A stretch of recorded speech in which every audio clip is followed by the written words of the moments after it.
ಓಂ ನಮೋ ವೆಂಕಟೇಶಾಯ. ಎಲ್ಲರಿಗೂ ನಮಸ್ಕಾರ. ಈ ವಿಡಿಯೋನಲ್ಲಿ ನಾವು ಕೆಲವು ಅತಿ ಮುಖ್ಯವಾದ ವಿಷಯಗಳನ್ನು ತಿಳಿದುಕೊಳ್ಳೋಣ. ದಯವಿಟ್ಟು ಈ ವಿಡಿಯೋ ಪೂರ್ತಿಯಾಗಿ ನೋಡಿ. ಕೆಲವರು ಹೇಳ್ತಾ ಇರ್ತಾರೆ, ಸ್ವಾಮಿ ನಾವು ಎಷ್ಟೇ ವ್ರತಗಳು ಮಾಡಿದ್ರು, ಎಷ್ಟೇ ಪೂಜೆಗಳು ಮಾಡಿದ್ರು ಆ ಭಗವಂತನ ಅನುಗ್ರಹ ನಮಗೆ ಸಿಗ್ತಾ ಇಲ್ಲ. ನಾವು ಅನುನಿತ್ಯ ಪೂಜೆ ಮಾಡ್ತಾ ಇದ್ದೀವಿ, ಸ್ತೋತ್ರ ಪಾರಾಯಣ ಮಾಡ್ತಾ ಇದ್ದೀವಿ, ಆದರೂ ನಮ್ಮ ಕಷ್ಟಗಳು ಪರಿಹಾರ ಆಗ್ತಾ ಇಲ್ಲ. ಆ ಭಗವಂತನ ಕೃಪೆ ನಮಗೆ ಸಿಗ್ತಾ ಇಲ್ಲ. ನಾವು ಏನು ತಪ್ಪು ಮಾಡಿದ್ದೀವಿ ಸ್ವಾಮಿ? ಯಾಕೆ ಆ ದೇವರು ನಮಗೆಲ್ಲ ಕಷ್ಟಗಳನ್ನೇ ಕೊಡ್ತಾ ಇದ್ದಾನೆ, ನಮಗೆ ಜೀವನದಲ್ಲಿ ಸುಖ ಶಾಂತಿ ನೆಮ್ಮದಿ ಸಿಗ್ತಾ ಇಲ್ಲ ಅಂತ ಕೇಳ್ತಾ ಇರ್ತಾರೆ.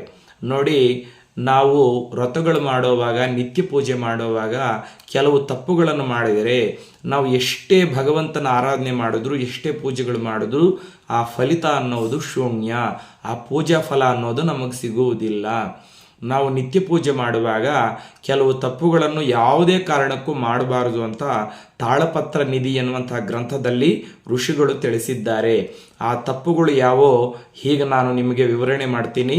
ದಯವಿಟ್ಟು ಈ ತಪ್ಪುಗಳನ್ನು ಯಾರಾದರೂ ಮಾಡ್ತಾ ಇದ್ರೆ ಸರಿಪಡಿಸ್ಕೊಳ್ಳಿ. ಖಂಡಿತವಾಗಲೂ ಆ ಭಗವಂತನ ಅನುಗ್ರಹ ಅನ್ನೋದು ನಿಮಗೆ ಸಿಗುತ್ತೆ. ನಿಮ್ಮ ಎಲ್ಲ ಕಷ್ಟಗಳು ಖಂಡಿತವಾಗಲೂ ಪರಿಷ್ಕಾರ ಆಗುತ್ತೆ. ಪೂಜೆಯಲ್ಲಿ ಯಾವುದೇ ಕಾರಣಕ್ಕೂ ಕೆಲವು ತಪ್ಪುಗಳನ್ನು ಮಾಡಬಾರದು ಅಂತ ಋಷಿಗಳು ತಿಳಿಸಿದ್ದಾರೆ. ಮೊದಲನೇ ತಪ್ಪು, ಮನೆ ಮುಂದುಗಡೆ ರಂಗೋಲಿ ಹಾಕ್ದಿರ ಯಾವುದೇ ಕಾರಣಕ್ಕೂ ಪೂಜೆ ಮಾಡಬಾರದು. ಅನುನಿತ್ಯ ಮನೆ ಮುಂದುಗಡೆ ಸಾರಿಸಿ ರಂಗೋಲಿ ಹಾಕಬೇಕು, ಅಥವಾ ಸ್ವಲ್ಪ ನೀರಾದರೂ ಚಿಮುಕಿಸಿ ನಾವು ರಂಗೋಲಿ ಹಾಕಿ ಮಾತ್ರ ದೇವರನ್ನ ಪೂಜೆ ಮಾಡಬೇಕು. ಮನೆ ಮುಂದುಗಡೆ ರಂಗೋಲಿ ಇಲ್ದಿರ ಇದ್ರೆ, ಮನೆಗೆ ತೋರಣ ಇಲ್ದಿರ ಇದ್ರೆ ಆ ಮನೆ ಒಳಗಡೆ ದೇವತೆಗಳು ಪ್ರವೇಶ ಮಾಡುವುದಿಲ್ಲ. ಸೂತಕ ಇರುವಾಗ, ಅಂದ್ರೆ ನಮ್ಮ ಮನೆಗಳಲ್ಲಿ ಯಾರಾದರೂ ತೀರ್ಕೊಂಡಾಗ ಉತ್ತರ ಕ್ರಿಯೆಗಳು ಮುಗಿಯೋವರೆಗೂ, ಅಂದ್ರೆ ವೈಕುಂಠ ಸಮಾರಾಧನೆ ಮುಗಿಯೋವರೆಗೂ ಮನೆ ಮುಂದುಗಡೆ ರಂಗೋಲಿ ಹಾಕುವುದಿಲ್ಲ, ಮನೆಗೆ ತೋರಣ ಕಟ್ಟುವುದಿಲ್ಲ, ಹಣೆಯಲ್ಲಿ ಕುಂಕುಮ ಧಾರಣೆ ಮಾಡುವುದಿಲ್ಲ. ಯಾಕಂದ್ರೆ ನಮಗೆ ಸೂತಕ ಇದೆ ಅಂತ ಅರ್ಥ. ಆದ ಕಾರಣ ಮನೆ ಮುಂದುಗಡೆ ರಂಗೋಲಿ ಇಲ್ಲ ಅಂದ್ರೆ ಆ ಮನೆಯವರಿಗೆ ಸೂತಕ ಇದೆ ಅಂತ ಅರ್ಥ. ಆ ಮನೆ ಒಳಗಡೆ ದೇವತೆಗಳು ಪ್ರವೇಶ ಮಾಡುವುದಿಲ್ಲ. ಖಂಡಿತವಾಗಲೂ ಮನೆ ಮುಂದುಗಡೆ ರಂಗೋಲಿ ಹಾಕಬೇಕು. ದೇವರ ಮನೆಯಲ್ಲಿ ಸಹ ಒಂದು ಸಣ್ಣ ರಂಗೋಲಿ ಹಾಕಿ ಅವಾಗ ಮಾತ್ರ ದೇವತಾರಾಧನೆಯನ್ನು ಮಾಡಬೇಕು. ಎರಡನೇ ತಪ್ಪು, ಮನೆ ಕಸ ಗುಡಿಸ್ದಿರ ಯಾವುದೇ ಕಾರಣಕ್ಕೂ ದೇವ್ರ ಪೂಜೆ ಮಾಡಬಾರ್ದು.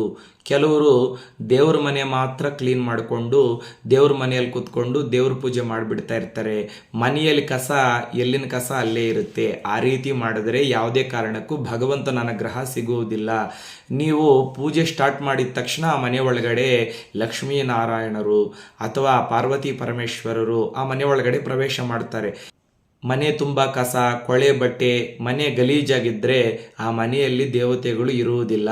ತಕ್ಷಣ ದೇವತೆಗಳು ಹಿಂತಿರುಗಿ ಹೊರಟೋಗ್ತಾರೆ. ಆದ ಕಾರಣ ಮನೆಯೆಲ್ಲ ನಾವು ಶುಭ್ರ ಮಾಡಿಕೊಂಡು, ಕಸ ಗುಡಿಸ್ಕೊಂಡು, ಮತ್ತೆ ದೇವ್ರ ಮನೆಯನ್ನು ಸಹ ಶುಭ್ರ ಮಾಡಿಕೊಂಡು ಅವಾಗ ಮಾತ್ರ ನಾವು ದೇವತಾರಾಧನೆ ಮಾಡಬೇಕು. ಇದನ್ನು ಸಹ ಚೆನ್ನಾಗಿ ನೆನಪಿಟ್ಕೊಳ್ಳಿ. ಮೂರನೇ ತಪ್ಪು, ಹೆಂಗಸರು ಯಾವುದೇ ಕಾರಣಕ್ಕೂ ಜುಟ್ಟು ಬಿಟ್ಟುಕೊಂಡು ಪೂಜೆ ಮಾಡಬಾರ್ದು. ಕೆಲವರು ಸ್ನಾನ ಮಾಡಿದ ತಕ್ಷಣ ಈ ಜುಟ್ಟಿಗೆ ಒಂದು ಕ್ಲಿಪ್ ಹಾಕ್ಕೊಂಡು ದೇವ್ರ ಪೂಜೆ ಮಾಡ್ತಾ ಇರ್ತಾರೆ. ಆ ಜುಟ್ಟಲ್ಲಿ ಸ್ವಲ್ಪ ನೀರು ಹನಿಗಳು ದೇವ್ರ ಮನೆಯಲ್ಲಿ ಬೀಳ್ತಾ ಇರುತ್ತೆ. ಆ ರೀತಿ ಮಾಡಿದ್ರೆ ಪೂಜಾ ಫಲ ಅನ್ನೋದು ಯಾವುದೇ ಕಾರಣಕ್ಕೂ ಸಿಗುವುದಿಲ್ಲ, ಭಗವಂತನ ಅನುಗ್ರಹ ಸಿಗುವುದಿಲ್ಲ. ನೋಡಿ, ಮಹಿಳೆಯರು ಸ್ನಾನ ಮುಗಿದ ನಂತರ ಜುಟ್ಟನ್ನು ಚೆನ್ನಾಗಿ ಆರಿಸ್ಕೊಂಡು ಜಡೆ ಹಾಕ್ಕೊಂಡು ಪೂಜೆ ಮಾಡಬೇಕು. ಅಥವಾ ಒಂದು ಕೊಪ್ಪು ಥರ ಆ ಜುಟ್ಟನ್ನೆಲ್ಲ ಒಂದು ಗಂಟು ಹಾಕ್ಕೊಂಡು ಅವಾಗ ಮಾತ್ರ ಪೂಜೆ ಮಾಡಬೇಕು. ಜುಟ್ಟು ಬಿಟ್ಕೊಂಡು ಯಾವುದೇ ಕಾರಣಕ್ಕೂ ದೇವ್ರ ಮನೆ ಒಳಗಡೆ ಪ್ರವೇಶ ಮಾಡಬಾರದು, ದೇವಾಲಯಕ್ಕೆ ಹೋಗಬಾರದು. ಆ ಕೂದಲು ದೇವ್ರ ಮನೆಯಲ್ಲಿ ಅಥವಾ ದೇವಸ್ಥಾನದಲ್ಲಿ ಬಿದ್ದರೆ ಯಾವುದೇ ಕಾರಣಕ್ಕೂ ಪೂಜಾ ಫಲ ಖಂಡಿತ ನಿಮಗೆ ಸಿಗುವುದಿಲ್ಲ. ಆದ ಕಾರಣ ಮಹಿಳೆಯರು ಜುಟ್ಟನ್ನು ಬಿಟ್ಕೊಂಡು ಯಾವುದೇ ಕಾರಣಕ್ಕೂ ದೇವರ ಪೂಜೆ, ದೇವರ ಆರಾಧನೆ ಮಾಡಬಾರದು. ನಾಲ್ಕನೇ ತಪ್ಪು, ಮಹಿಳೆಯರು ಪುರುಷರು ಖಂಡಿತವಾಗಲೂ ದೇವರ ಪೂಜೆ ಮಾಡುವಾಗ ಹಣೆಯಲ್ಲಿ ಸಾಂಪ್ರದಾಯಬದ್ಧವಾಗಿ ತಿಲಕಧಾರಣೆ ಮಾಡಬೇಕು, ಭಸ್ಮ ಧಾರಣೆ ಮಾಡಬೇಕು, ಅಥವಾ ಊರ್ಧ್ವ ಪುಂಡ್ರಗಳನ್ನು ಇಟ್ಕೊಳ್ಬೇಕು, ಅಥವಾ ಸ್ವಲ್ಪ ಕುಂಕುಮ ಆದರೂ ಇಟ್ಕೊಂಡೇ ಪೂಜೆ ಮಾಡಬೇಕು. ಯಾಕಂದರೆ ನಮ್ಮ ಸಂಪ್ರದಾಯ ಹಿಂದೂ ಸಂಪ್ರದಾಯ. ಹಣೆಯಲ್ಲಿ ನಾವು ಗಂಧ ಕುಂಕುಮ ಅಥವಾ ವಿಭೂತಿ ಯಾವುದು ಇಟ್ಕೊಂಡಿಲ್ಲ ಅಂದರೆ ನಮ್ಗೆ ಸೂತಕ ಇದೆ ಅಂತ ಅರ್ಥ, ನಮ್ಮ ಮನೆಯಲ್ಲಿ ಯಾರೋ ತೀರ್ಕೊಂಡಿದ್ದಾರೆ ಅಂತ ಅರ್ಥ. ನೋಡಿ, ಪ್ರತಿ ಮುಸಲ್ಮಾನು ಗಡ್ಡ ಬಿಟ್ಕೊಂಡು ಟೋಪಿ ಇಟ್ಕೊತಾರೆ, ಕ್ರಿಶ್ಚಿಯನ್ಸು ಕತ್ತಲ್ಲಿ ಅವರು ಶಿಲುವೆ ಹಾಕ್ಕೊತಾರೆ. ಆದರೆ ನಮ್ಮ ಹಿಂದೂಗಳು ಹಣೆಯಲ್ಲಿ ಸ್ವಲ್ಪ ಕುಂಕುಮ ಇಟ್ಕೊಳೋದಕ್ಕೆ ನಾಚಿಕೆ ಪಡ್ತಾರೆ. ಇದು ಎಂಥ ಕರ್ಮ ನೋಡಿ. ದಯವಿಟ್ಟು ಆ ರೀತಿ ಮಾಡಬೇಡಿ. ದೇವ್ರ ಪೂಜೆ ಮಾಡುವಾಗ ಹಣೆಯಲ್ಲಿ ಸ್ವಲ್ಪ ತಿಲಕಧಾರಣೆ ಅಥವಾ ಕುಂಕುಮ ಇಟ್ಕೊಂಡು ಮಾತ್ರ ದೇವರ ಆರಾಧನೆ ಮಾಡಬೇಕು. ಇಲ್ಲ ಅಂದರೆ ಯಾವುದೇ ಪೂಜಾ ಫಲ ನಿಮಗೆ ಸಿಗುವುದಿಲ್ಲ. ತದನಂತರ ದೇವ್ರ ಪೂಜೆ ಮಾಡುವಾಗ ನೆಲದ ಮೇಲೆ ಕುಳಿತುಕೊಂಡು ಯಾವುದೇ ಕಾರಣಕ್ಕೂ ದೇವ್ರ ಪೂಜೆಯನ್ನು ಮಾಡಬಾರದು. ಒಂದು ಮಣೆ ಮೇಲೆ ಕೂತ್ಕೊಂಡು ದೇವ್ರ ಪೂಜೆ ಮಾಡಬೇಕು, ಅಥವಾ ಒಂದು ದರ್ಭಾಸನ ಹಾಕಿಕೊಂಡು ಆ ದರ್ಬೆ ಹಾಸನದ ಮೇಲೆ ಕೂತ್ಕೊಂಡು ಪೂಜೆ ಮಾಡಬೇಕು. ಅದು ಇಲ್ಲ ಅಂದರೆ ಒಂದು ಮ್ಯಾಟ್ ಆದರೂ ಹಾಕ್ಕೊಂಡು ಆ ಮ್ಯಾಟ್ ಮೇಲೆ ಕೂತ್ಕೊಂಡು ದೇವ್ರ ಪೂಜೆ ಮಾಡಬೇಕು. ನೆಲದ ಮೇಲೆ ಕೂತ್ಕೊಂಡು ಪೂಜೆ ಮಾಡಿದ್ರೆ ಯಾವ ಫಲಾನೂ ಸಿಗುವುದಿಲ್ಲ. ಇಲ್ಲಿ ಇನ್ನೂ ಒಂದು ವಿಷಯ ನೀವು ಚೆನ್ನಾಗಿ ನೆನಪಿಟ್ಕೊಳ್ಬೇಕು. ಪೂಜೆಯ ಮುಗಿದ ನಂತರ ನಾವು ಸ್ವಸ್ತಿ ಹೇಳ್ತೀವಲ್ವಾ, ಓಂ ಸ್ವಸ್ತಿ ಪ್ರಜಾಭ್ಯಾಂ ಪರಿಪಾಲಯಂತಂ ನ್ಯಾಯನ ಮಾರ್ಗೇನ ಮಹಿರ್ಮಹೇಶಾಂ ಗೋಬ್ರಾಹ್ಮಣೇಭ್ಯಸ್ತು ಶುಭಮಸ್ತು ನಿತ್ಯಂ ಲೋಕಾ ಸಮಸ್ತ ಸುಖಿನೋ ಭವಂತು ಸ್ವಸ್ತಿ ಅಂತ ಹೇಳ್ತೀವಲ್ವಾ. ನಾವು ಪೂಜಾ ರೂಮಿಂದ ಹೊರಗಡೆ ಬರುವಾಗ ನಾವು ಕೂತ್ಕೊಂಡಿರುವಂಥ ಮಣೆ ಅಥವಾ ದರ್ಭಾಸನ ಮ್ಯಾಟು ತಕ್ಷಣ ಅಲ್ಲಿಂದ ತೆಗೆದು ಬಿಡಬೇಕು. ಕೆಲವರು ಆ ಮಣೆ ಹಾಗೆ ಬಿಟ್ಟುಬಿಡ್ತಾರೆ. ಆ ರೀತಿ ನೀವು ಬಿಟ್ಟುಬಿಟ್ರೆ ಪೂಜಾ ಫಲ ಖಂಡಿತವಾಗಲೂ ನಿಮಗೆ ಸಿಗುವುದಿಲ್ಲ. ಆ ಮಣೆ ಆ ದರ್ಭಾಸನ ಎಲ್ಲಾದರೂ ಸ್ವಲ್ಪ ದೂರ ಎತ್ತಿಡಬೇಕು. ಮತ್ತೆ ನೆಕ್ಸ್ಟ್ ಪೂಜೆ ಮಾಡುವಾಗ ಮತ್ತೆ ಹಾಕಿಕೊಂಡು ಅದರ ಮೇಲೆ ಕೂತ್ಕೊಂಡು ಪೂಜೆ ಮಾಡಬೇಕು. ಇದನ್ನು ಚೆನ್ನಾಗಿ ನೆನಪಿಟ್ಕೊಳ್ಳಿ. ಅದೇ ರೀತಿಯಾಗಿ ದೇವ್ರ ಪೂಜೆ ಮಾಡುವಾಗ ಈ ತೋರು ಬೆರಳನ್ನು ಯಾವುದೇ ಕಾರಣಕ್ಕೂ ಹೆಚ್ಚಾಗಿ ವಿನಿಯೋಗಿಸಬಾರದು. ದೇವ್ರ ಫೋಟೋಗಳಿಗೆ ವಿಗ್ರಹಗಳಿಗೆ ಶ್ರೀಗಂಧ ಕುಂಕುಮ ಇಡಬೇಕಾದ್ರೆ ಈ ಉಂಗುರದ ಬೆರಳಲ್ಲಿ ಮಾತ್ರ ನೀವು ಶ್ರೀಗಂಧ ಕುಂಕುಮ ದೇವ್ರ ಫೋಟೋಗಳಿಗೆ ಇಡಬೇಕು.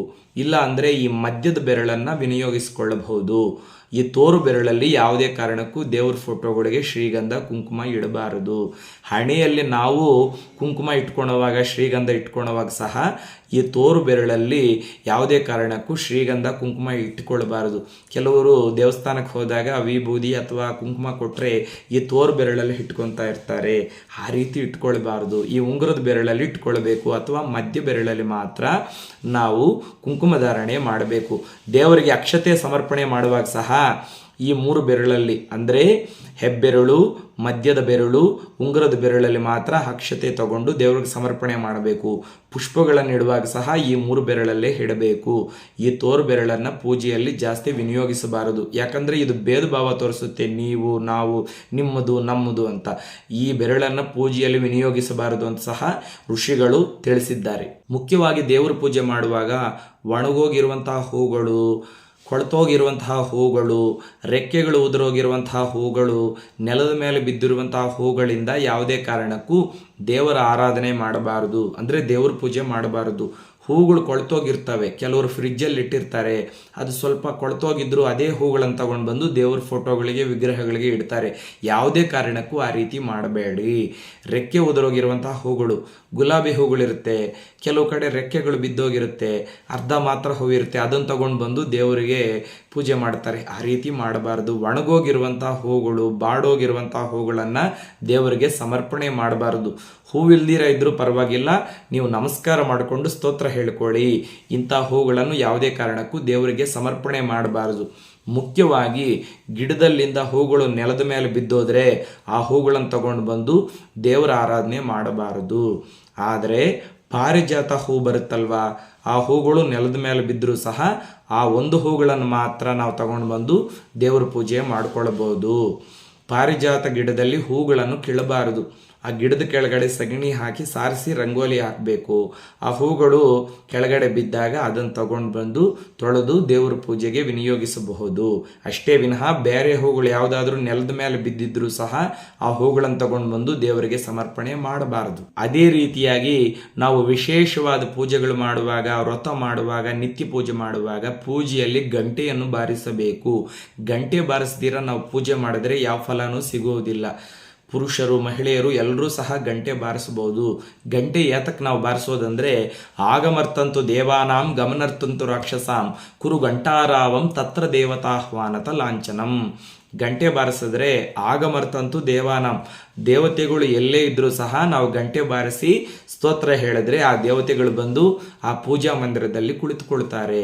ಗಮನರ್ಥಂತೂ ರಾಕ್ಷಸಂ, ನಮ್ಮ ಮನೆಯಲ್ಲಿ, ನಮ್ಮ ಮನೆ ಅಕ್ಕಪಕ್ಕದಲ್ಲಿ ರಾಕ್ಷಸರು, ಭೂತ ಪ್ರೇತ ಪಿಚಾಚಗಳಿದ್ರೂ ಸಹ ಅಲ್ಲಿಂದ ಹೊರಟು ಹೋಗ್ತಾವೆ. ನೆಗೆಟಿವ್ ಎನರ್ಜಿ ಮನೆಯಿಂದ ಹೊರಗಡೆ ಹೊರಟೋಗುತ್ತೆ ಗಂಟೆ ಬಾರಿಸಿದ್ರೆ. ದೇವತಾಹ್ವಾನ ತಲಾಂಚನಂ, ಗಂಟೆ ಬಾರಿಸೋದು ಯಾತಕ್ಕಂದ್ರೆ ದೇವತೆಗಳಿಗೆ ಆಹ್ವಾನ ಇಲ್ದಿರ ನಾವು ಪೂಜೆ ಮಾಡಿದ್ರೆ ಹೇಗ್ರಿ?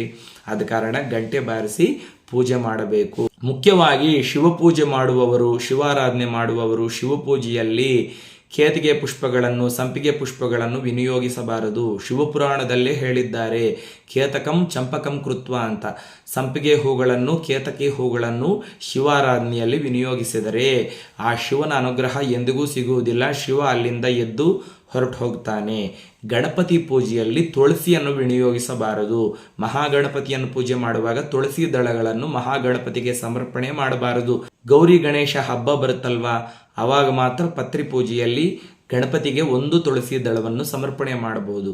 ಅಷ್ಟೇ ವಿನಃ ಮಹಾಗಣಪತಿಗೆ ಯಾವಾಗಲೂ ನಾವು ತುಳಸಿ ದಳಗಳಿಂದ ಪೂಜೆಯನ್ನು ಮಾಡಬಾರದು. ಆ ರೀತಿ ಮಾಡಿದ್ರೆ ಮಹಾಗಣಪತಿ ಅನುಗ್ರಹ ಸಿಗುವುದಿಲ್ಲ, ಆ ಪೂಜಾ ನಿಷ್ಪ್ರಯೋಜನವಾಗುತ್ತೆ. ಮಹಾವಿಷ್ಣು ಪೂಜೆ ಮಾಡುವಾಗ ಮಹಾವಿಷ್ಣುವಿಗೆ ಗರಿಕೆಯನ್ನು ಸಮರ್ಪಣೆ ಮಾಡಬಾರದು. ಲಕ್ಷ್ಮೀದೇವಿ ಪೂಜೆ ಮಾಡುವಾಗ ಚೆಂಡು ಮಲ್ಲಿಗೆ ಬರುತ್ತಲ್ವಾ, ಆ ಚೆಂಡು ಮಲ್ಲಿಗೆ ಪುಷ್ಪಗಳಿಂದ ಮಹಾಲಕ್ಷ್ಮೀ ದೇವಿಯನ್ನು ಆರಾಧನೆ ಮಾಡಬಾರದು. ವಾಸನೆ ಇಲ್ದಿರ ಇರುವಂತಹ ಪುಷ್ಪಗಳನ್ನು ಮಹಾಲಕ್ಷ್ಮಿಗೆ ಸಮರ್ಪಣೆ ಮಾಡಬಾರದು. ಲಕ್ಷ್ಮೀ ದೇವಿಗೆ ಕಮಲದ ಹೂವು ಅಂದರೆ ತುಂಬ ಇಷ್ಟ. ಕಮಲದ ಹೂವು, ಮಲ್ಲಿಗೆ, ಸಂಪಿಗೆ ಪುಷ್ಪಗಳಂದರೆ, ಸ್ಥಳಪದ್ಮ ಅಂದರೆ ಗುಲಾಬಿ ಪುಷ್ಪಗಳಂದರೆ ತುಂಬ ಇಷ್ಟ. ಈ ಪೂಜೆಗಳಿಂದ ಮಹಾಲಕ್ಷ್ಮಿಯನ್ನು ಆರಾಧನೆ ಮಾಡಿದ್ರೆ ಖಂಡಿತವಾಗಲೂ ಲಕ್ಷ್ಮಿ ಅನುಗ್ರಹ ಸಿಗುತ್ತೆ. ನೋಡಿದ್ರಲ್ಲ ವೀಕ್ಷಕರೇ, ಈ ವಿಷಯಗಳು ನಿಮಗೆ ಚೆನ್ನಾಗಿ ಅರ್ಥ ಆಗಿದೆ ಅಂತ ಭಾವಿಸ್ತಾ ಇದ್ದೀನಿ. ಈ ಸಣ್ಣ ಸಣ್ಣ ತಪ್ಪುಗಳು ಯಾರಾದರೂ ಮಾಡ್ತಾ ಇದ್ರೆ ಈ ತಪ್ಪುಗಳನ್ನು ಸರಿಪಡಿಸಿಕೊಳ್ಳಿ. ಖಂಡಿತವಾಗಲೂ ಭಗವಂತನ ಅನುಗ್ರಹ ಅನ್ನೋದು ಸಿಗುತ್ತೆ. ನಂಬಿಕೆಯಿಂದ ಭಗವಂತನ ಆರಾಧನೆ ಮಾಡಿದ್ರೆ ಖಂಡಿತವಾಗಲೂ ಆ ಭಗವಂತ ರಕ್ಷಣೆ ಮಾಡ್ತಾನೆ. ನಂಬಿಕೆಟ್ಟವರಿಲ್ಲ ಹರಿನಿನ್ನ, ನಂಬದೇ ಕೆಟ್ಟರೆ ಕೆಡಬಹುದು ಅಂತ ಹೇಳ್ತಾರೆ ಪುರಂದರದಾಸರು. ಈ ವಿಡಿಯೋ ನಿಮ್ಗೆ ಇಷ್ಟವಾಗಿದ್ದರೆ ಖಂಡಿತವಾಗಲೂ ಒಂದು ಲೈಕ್ ಮಾಡಿ. ಇಂತಹ ಹಲವಾರು ವಿಷಯಗಳನ್ನು ತಿಳಿದುಕೊಳ್ಳುವುದಕ್ಕೆ ನಮ್ಮ ಚಾನಲ್ನ ಸಬ್ಸ್ಕ್ರೈಬ್ ಮಾಡಿಕೊಳ್ಳಿ. ಲೋಕ ಸಮಸ್ತ ಸುಖಿನೋ ಭವಂತು. ಸ್ವಸ್ತಿ.